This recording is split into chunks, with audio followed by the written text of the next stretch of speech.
முத்து படிக்கலனாலும் அறிவாளி, மனோஜ் படிச்சாலும் முட்டாள் அப்படின்னு சொல்லி யாரெல்லாம் நினைக்கிறீங்களோ அவங்களாம் வீடியோ கலெக்ட் பண்ணிக்கோங்க. அறிவுன்றது பிறப்பால வரணும் அப்படின்றத முத்து மீண்டும் ஒரு தடவை நிரூபிச்சிருக்காரு அப்படின்னு சொல்லலாம். லாஸ்ட் எபிசோட் பார்த்திருப்பீங்க. அதுல முத்து என்ன பண்ணியிருந்தார் அப்படின்னா, மனோஜை பத்தின கதைகள் தெரிய வருது. யார் மூலியமா அப்படின்னா சந்தோஷ் மூலியமா. உடனே இந்த பிரச்சனைக்கு ஒரு நல்ல சொல்யூஷன் கிடைச்சிருச்சு அப்படின்னு சொல்லிட்டு நம்ம முத்து என்ன பண்றாரு அப்படின்னா, ராஜா ராணியை நேரம் இங்க வீட்டுக்கு கூட்டு வந்துறாரு. வீட்டுக்கு கூட்டு வந்து மனோஜ் தான் எல்லாத்துக்கும் காரணம், அந்த பொண்ணு தனியா இருக்கும்போது தப்பா நடந்துக்க முயற்சி பண்ணியிருக்கான் அப்படின்னு சொல்லிட்டு மனோஜ் மேல பழிய தூக்கி போட, மனோஜ் நான் இதுக்காக தான் பண்ணேன் அப்படின்னு சொல்றாரு. அவர் செய்யறது நியாயம் தான். இது முத்துக்கு நல்லாவே தெரியும். மனோஜ் எந்த தப்பும் பண்ணிருக்க மாட்டார் அப்படின்றது நல்லாவே தெரியும். இவன் தாங்க அயோக்கிய பையன். ஏதாவது ஒரு சின்ன தப்பு நடந்தாலும் முத்து பண்ணிருப்பான். அவன் ஏற்கனவே அங்க போயிட்டு வந்தவன் தானே, ஏற்கனவே ஸ்டேஷன் போயிட்டு வந்தவன் தானே அப்படின்ற மாதிரி இவன் தான் கேவலமா செய்வான். ஆனா முத்துக்கு தெரியும் இந்த தப்பை அண்ணன் பண்ணிருக்க மாட்டார் அப்படின்னு சொல்லி நல்லாவே தெரியும். அதனால அவனுக்கு எப்படியாவது காப்பாத்தணும் இந்த பிரச்சனையில அப்படின்றதுக்காக இப்ப நம்ம முத்து என்ன பண்றாரு அப்படின்னா, அழகான ஒரு விஷயம் பண்றாரு. அது என்ன அப்படின்னு கேட்டீங்கன்னா, மனோஜுக்கு நான் தண்டனை கொடுக்க போறேன் அப்படின்ற மாதிரி சொல்ல எல்லாரும் ரொம்ப ஷாக்கா இருக்காங்க. அப்போ ராணியை பார்த்துட்டு, இனிமே இதுதான் உன் வீடு, இந்த இருக்காங்களே விஜயா,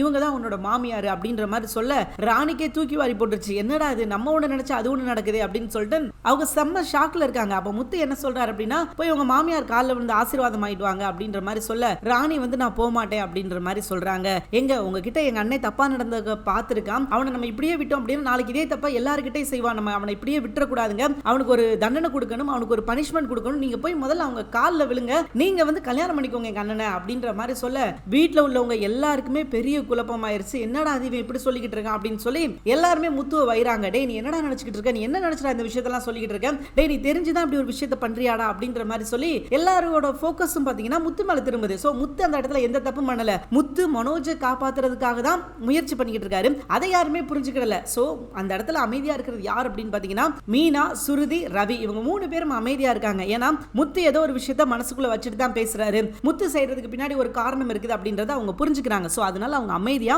முத்து ஏதோ சொல்ல வரார் அப்படின்னு சொல்லி கேக்குறாங்க. ஆனா இவங்க அப்படி கிடையாது. இவங்க முழுக்க முழுக்க விஜயா கத்த ஆரம்பிச்சிடுறாங்க. அண்ணாமலே பெரிய ஷாக்ல இருக்காரு. எதற்காக முத்து இப்படி சொல்றான் அப்படின்னு சொல்லிட்டு. சோ கடைசியா பாத்தீங்கன்னா ராணி இல்ல இதெல்லாம் என்னால பண்ணிக்க முடியாது, எனக்கு கல்யாணம் ஆயிருச்சுப்பா, நீ திடீர்னு சொன்னா எப்படி அப்படின்ற மாதிரி சொல்லும்போது, இல்லங்க இவன் தப்பா நடந்திருக்கான், சோ நீங்க கண்டிப்பா அவனை கல்யாணம் பண்ணி தான் ஆகணும் அப்படின்னு சொல்லும்போது ராணி எல்லா உண்மையும் போட்டு உடைச்சிடுறாங்க. அந்த மாதிரி எதுவுமே நடக்கல, எங்க மேல வீண் பழி போட்டாரு, நாங்க அந்த பணத்தை எடுக்கவே இல்லை, எடுத்திருந்தா நாங்க எதுக்காக இங்க இருந்து இவர்கிட்ட சண்டை போட்டுக்கிட்டு இருக்கணும் அப்படின்ற அவசியமே கிடையாது, நாங்க அந்த பணத்தை எடுக்கவே இல்லை, ஆனா ஒரு வீண் பழி சுமத்தி எங்களை அந்த கம்பெனியை விட்டு துரத்தி விட்டாங்க, அதை எங்களால ஏத்துக்கவே முடியல, எங்களால தாங்கிக்க முடியல அப்படின்னு சொல்லிட்டு அவங்க தங்கள் தரப்பு நியாயத்தை சொல்ல, அப்பதான் அண்ணாமலைக்கு புரியுது இவன் ஒரு முட்டாள், இவங்கிட்ட எல்லாம் இனி பொறுப்பே கொடுக்க கூடாது அப்படின்ற விஷயம் அண்ணாமலைக்கு அப்பதான் புரியுது. சோ இதுக்கப்புறம் அண்ணாமலை ஏதாவது ஒரு நல்ல முடிவு எடுத்தாகணும். இதுக்கப்புறமும் கம்பெனியை இவங்கிட்ட கொடுத்தா அந்த கம்பெனி இருக்காது, அழிச்சிருவான். இந்த மாதிரி போற வரவங்களுக்குலாம் காசு எடுத்து கொடுத்து போற வரவங்கிட்டெல்லாம் ஏமாந்து அந்த கம்பெனி இல்லாமக்கி அந்த கம்பெனியை அழிச்சிருவான். சோ அந்த கம்பெனி இதுக்கப்புறம் இவன் பொறுப்புல போச்சு அப்படின்னா